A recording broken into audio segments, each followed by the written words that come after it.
ang final battle sa final arc na ito na ang laban sa gitna ni Yuno Green Barrial, ni Asta at ng final form nitong si Lucius Zografes sa pamamagitan ng synchronization ng lahat ng magic ng kanyang mga kapatid at ng kanyang sariling katawan. Dito natin mawi-witness kung gaano katindi ang improvement ng dalawang ito, especially itong si Asta na nagawang mabasag at makapag-cut through sa defenses nitong si Lucius na siguradong ikagugulat yung lahat. Pero bago yan, siguraduhin nyo munang nakalike, nakasubscribe at na-ring nyo na din ang bell button guys para ma-notify kayo pag release natin ang susunod na chapter. Pero wag na nating patagalin pa, let's go! And note nga pala guys, sa video na ito ay tatalakayin na agad natin ang chapter 377 hanggang chapter 378. Tatalakayin na natin yun ng sabay para hindi nyo na kailangan pa maghintay. Ang title ng chapter na ito ay Clash at makikita natin dito na pinapanood ni Adramelech ang nangyayaring laban sa gitna ng iba pang mga clones nitong si Lucius Zografes at ng iba pa niyang mga paladins kontra sa combination of forces ng Magic Knight Captains ng Clover Kingdom at ng Black Bulls na alam naman natin na napaka-OP talaga ngayon dahil binigyan nga sila ng anti-magic ni Asta. Hindi makapaniwala itong si Adramelech dahil hindi daw niya inaakala na kakayaning i-take out ng mga normal na taong ito ang mga napakalalakas na mga clones ni Lucius. Dahil nakita naman natin guys na sa previous chapter, ang isang napakalakas na paladin na mas malakas pa maging sa isa sa mga clone nitong si Lucius na itong si Morgan ay tinalo ng magkakatulong na puwersa ng magkapatid na Sukehiro na itong si Yami at si Ichika habang kasama si Nact. Ang paladin version naman ng Steel War Princess na itong si Ashia Silva ay tinalo ng kanyang sariling mga anak ng panibagong henerasyon ng Silva family.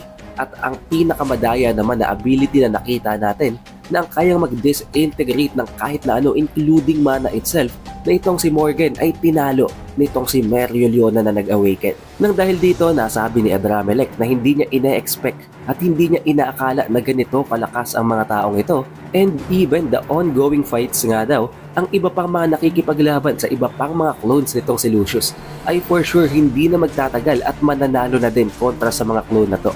Dito natin makita guys na ang iba pang mga clones na natitira nitong si Lucius ay kinahaharap naman ng isa sa mga miyembro ng Black Bulls na itong si Henry habang naglo-launch ng isang napakalakas na beam mula sa Black Bull Fortress na patama na kay Lucius. Ang iba namang mga Magic Knight Captains malapit na ding ma-eliminate ang kanilang katapat na clone nitong si Lucius Zografes. Ito namang si Vanessa at itong si Gray matapit na ding mapatay ang katapat nila na clone ni Lucius at ang natitira pa na miyembro ng Black Bulls na si Goshe kasama ang captain na may painting magic na itong si Ril ay nakikipaglaban din sa isa sa mga clone gamit ang napaka-OP niya na bagong magic. Ito namang si Nero at itong si Charmy ay katapat din ang isa pa sa mga clone nitong si Lucius habang kasama ang napaka-OP din na trap magic naman itong si Zora. Habang iniisip nitong si Adramelech na up to this point, in-expect daw ba ni Lucius ito? Nakita niya ba ito sa kanyang mga foresights? Na alam naman natin guys na of course hindi. Ito ay isang pagbabago, isang flow na naidulot ng flow of the world sa pamamagitan ng pag-share niya ng kanyang anti-magic. But now that it has already come to this, ayon kay Adramelech, isa na lamang natitirang matchup at yun ay walang iba kung hindi ang laban sa gitna ni Yuno, ni Asta at nitong si Lucius Zografes. Hindi nagtagal, agad namang napakabilis na gumalaw ni Yuno at ni Asta papunta sa fortress, papunta sa floating castle na kung saan ay naroroon at nag-iintay nga itong si Lucius habang sinasabi ni Asta kay Yuno na this is the last fight. Itong natatangin na lamang nilang kailangan gawin para matapos na ang laban. Pero dito makikita natin guys na itong si Belle ay nagpapahiwatig na kay Yuno habang sinasabi na malapit na daw sa limit ang kanyang Never Never Land. Mawawala na ang magic niya na yon na nagbigay nga sa kanya ng tsansa na i-override maging ang spirit magic nitong si Lucius. Si Asta naman dahil nga napansin niya na napakarami ng amount ng mana ang naubos ni Yuno sa paggamit ng Never Never Land, binigyan niya ito ng isa sa mga pagkain ng mga food na kinecreate nitong si Charmy na nakakapag-recharge nga ng mana na agad namang kinain ni Yuno, hence making them prepared para sa final battle kontra kay Lucius. At hindi nagtagal, umakyat na sila sa lugar kung saan naroroon at nag-iintay habang nakaupo sa kanyang trono ang tinaguriang Emperor. Hindi nagulat itong si Lucius habang sinasabi na welcome na para bang ine-expect at inaantay niya talaga na dadating ang dalawang ito para kontrahin siya. Habang sinasabi kay Yuno at kay Asta na nakakalungkot at sayang naman daw dahil even up to the bitter end, gusto talagang pigilan at baguhin ng dalawang ito ang perfect world na gusto niyang buuin. Kasi sinagot naman ni Asta na kung talagang perfect world ang gustong gawin nitong si Lucius, kung isang better na mundo ang gusto niyang buuin, bakit ang isa sa mga paladins na tinatawag niya na truly happy individual na itong si Sister Lily ay naging napakalungkot at pinagsisisihan ang kanyang mga ginawa right after being released sa pagiging isang paladin? Kung talagang masaya daw si Sister Lily, kung talagang gusto niya ang kanyang mga ginagawa, tulad na lamang ng sinabi nitong si Lucius, bakit siya umiiyak matapos niyang makatakas sa pagiging isang paladin? Na sinagot naman ni Lucius na ang lahat ng yun ay kasalanan nitong si Asta. Being the flaw of the world daw, ang lahat ng mga tao na nai-involve sa kanya ay palaging nagkakaroon ng pagdurusa. Bakit hanggang ngayon daw ay hindi yun naiintindihan nitong si Asta? Na dahilan kung bakit nakisingit na itong si Yuno. Habang sinasabi na naiintindihan niya, alam niya kung ano talagang nangyayari. Hindi isang god itong si Lucius Zogratis. Hindi siya isang Diyos na gustong maging mabuti at maganda ang buong mundo. Kung hindi isang individual lamang din, isang napaka-selfish na individual na walang pakialam sa mga humans, na naiinis at nagagalit once na may mga bagay na hindi sumunod sa kanyang kagustuhan. Habang tinatawag itong si Lucius na isang self-righteous bastard. Nang dahil dito, na-realize at talagang naisip nitong si Lucius na kahit anong gawin niya, hindi niya talaga mako-convince ang dalawang ito na mag-agree sa mga gusto niyang mangyari.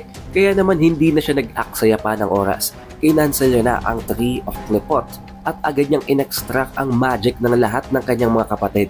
Ang bone magic nitong si Zeno, ang blood magic ni Vanica at maging ang body magic nitong si Dante ay lahat kinuha niya para makreate ang isang perfect na katawan na merong napakaraming abilities.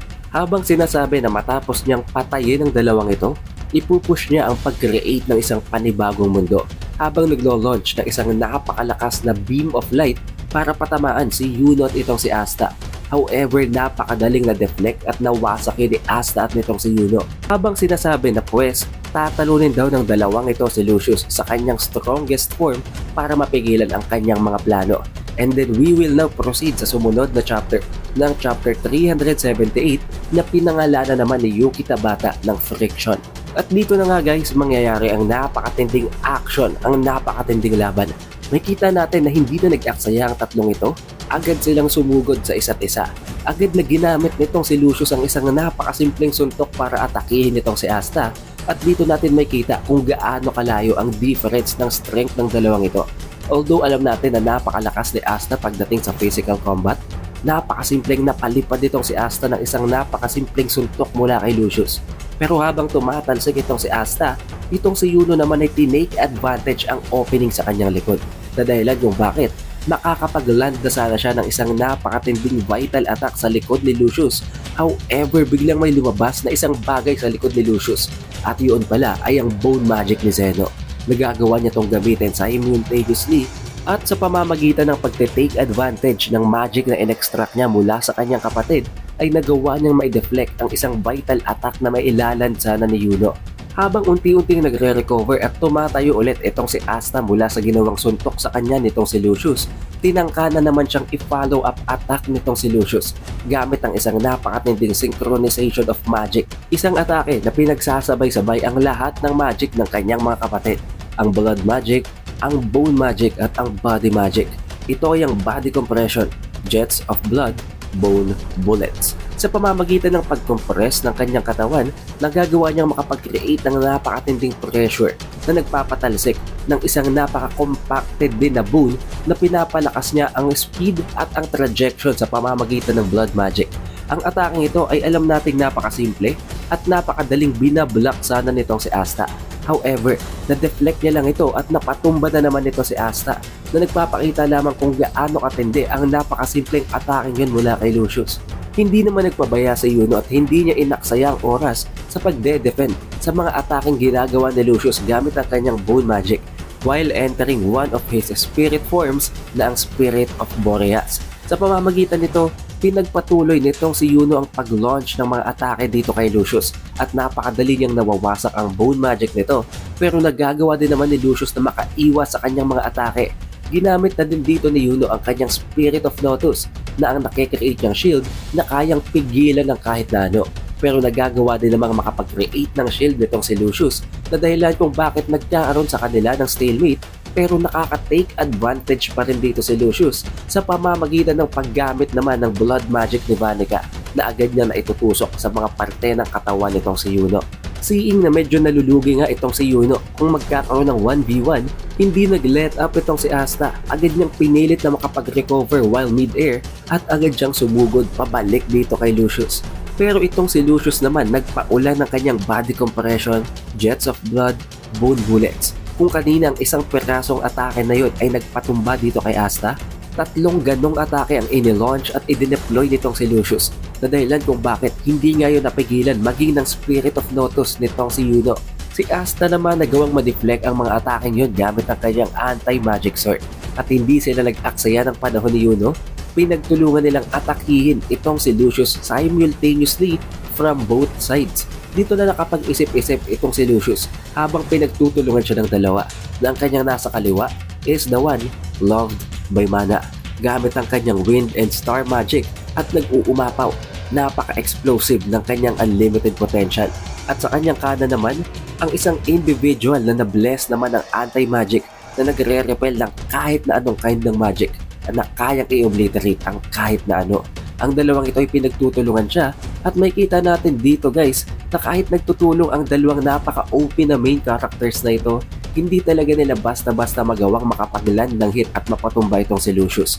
Even at this point na binunot na nitong si Asta kanyang Demon Slasher, hindi talaga niya matamaan nitong si Lucius. Patuloy lamang itong nag-e-evade ng para bang nakikipaglaro lang sa kanilang dalawa. But knowing Asta hindi talaga siya sumusuko guys, pinagpatuloy ni Asta ang pag-land ng mga follow-up attacks dito kay Lucius hanggang dumating sa punto na nagawa niya ng masugatan ang baba nito. Na dahilan kung bakit naisip nitong si Lucius na kung ang dalawang ito ay isang complete polar opposite ng each other. Nang isa nga ay loved by mana, ang isa naman ay walang kahit na konting amount ng mana, bakit ganito katindi ang kanilang synchronization? Bakit para bang nagkakasundo pa sila sa pagtutulong na makipaglaban sa kanya? Until he came into a realization na ang dalawang ito ay sinusurpass ang isa't isa. And by doing so, nagagawa nilang magkaroon ng napakatinding combination and synchronization hanggang dumating sa punto na nagagawa na nga ng dalawa na makapagland ng clean hits dito kay Lucius. Ayon dito kay Lucius, sa pamamagitan ng pagsurpass nila ng isa't isa, nasusurpass na din ni Asta at nitong si Yuno, maging ang kanyang mga prophecy, maging ang kanyang mga foresights, ang mga pangyayari na nakikita niya sa future. Kaya naman dito guys, kahit alam natin na alam na nga nitong si Lucius ang mga mangyayari, kaya napakadali niyang naiiwasan ng mga atake, dumadating sa mga parte ng laban na hindi talaga niya nagagawang maiwasan ng ilan sa mga attacks ni Yuno at nitong si Asta.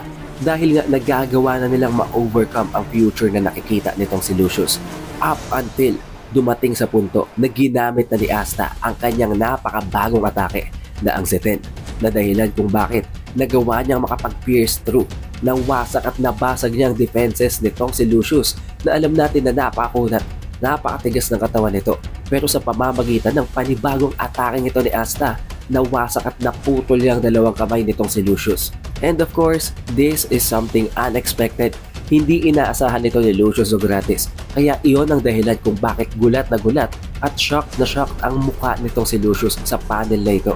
Hindi lang yun, tinatangka pa sanang mag-counter attack nitong si Lucius gamit ang bone bullet na naman na nasa kanyang core sa gitna ng kanyang katawan dahil at this point, nagkaroon ng opening itong si Asta. However, nakalimutan niya siguro na buhay pa at nandito pa sa laban itong si Yuno. Ginamit ni Yuno ang isa sa kanyang mga stars para mag-teleport right behind Lucius Zogratis sa isang parte na kung saan hindi yun mapapansin ni Lucius, sa isang parte na blind spot at sa isang parte na napaka-open ng Magic Emperor. Sa pamamagitan nun, nakapagland ng isang napaka-solid na atake itong si Yuno. Tumama ang kanyang Spirit of Boreas Axe sa mismong gitna ng ulo nitong si Lucius Zogratis. At sa sobrang lakas ng impact ng ginawang atake ni Yuno, hindi lamang ang katawan nitong si Lucius ang nagawa niyang wasakin.